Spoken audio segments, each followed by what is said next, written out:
there's a lot of talk on the agency side about incubators and launch pads, but that's great to hear from the brand side. Now, are there some of the selections of those companies made to maybe fuel the future of Mini? Is there alignments there, or is it really just an investment in smart people? And well, I think it's there are opportunities for Mini to learn from what the companies are sharing and developing, but the criteria does not have to be based on mobility. So there's a company that's coming out of there called Farm Shelf, which is looking at how essentially fruits and vegetables come into a city. They travel almost 800 miles on average into cities to be able to basically serve food at restaurants. Right. And so because LED lights are now so inexpensive and you can be connected to so many different things through technology, they can put in the basement of a windowless restaurant a farm shelf, and they'll send you the seeds, and you connect it just to water and electricity with the lights they send you, and they will monitor when it needs more water and more light, and you will grow tomatoes and lettuce.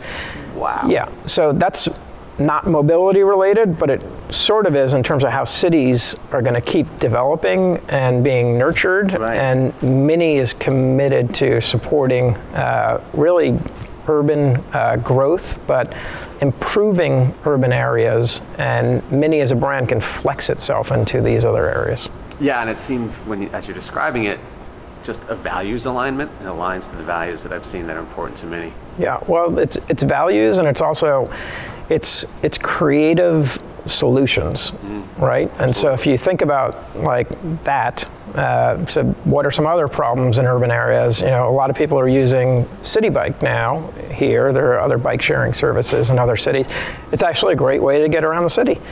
But one of the dangers is a lot of people are actually looking down at their phone, trying to navigate their way around and getting into accidents and so forth. So driving and walking. Yeah. There's the sidewalkers that are doing this. Yeah. So one of the solutions from one of the companies called Brooklyness is actually a helmet that talks to your navigation on your phone and will give you signals in your helmet to tell you when a turn's coming up, and also a blinker to tell the driver behind, and constantly records what's happening. So if there is some kind of an accident, it's capturing the information to be able to share out and get you help, and also help you resolve the incident. So solutions are always the ones that you go, oh, why didn't I think of that? That's great, so simple, but very smart. But can Mini as a brand get behind some of these things, and does that, for us, help improve the areas where we're committed to, but also help us connect with creative individuals, both from the technology side and from the design side,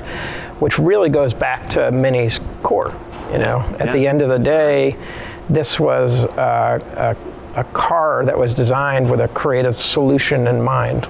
So it was Sir Isaac Izagonis who was basically challenged to design the first Mini when there was a fuel crisis. And so the design challenge was have a car that fits a family of 4 and their luggage, but is as small and efficient as possible from a fuel consumption standpoint. Keep looking over your shoulder to that.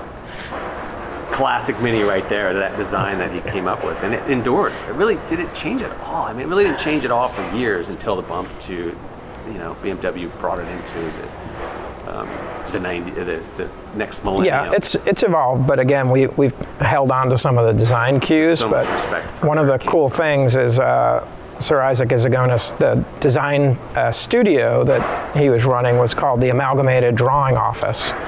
And so our space in Brooklyn is called ADO.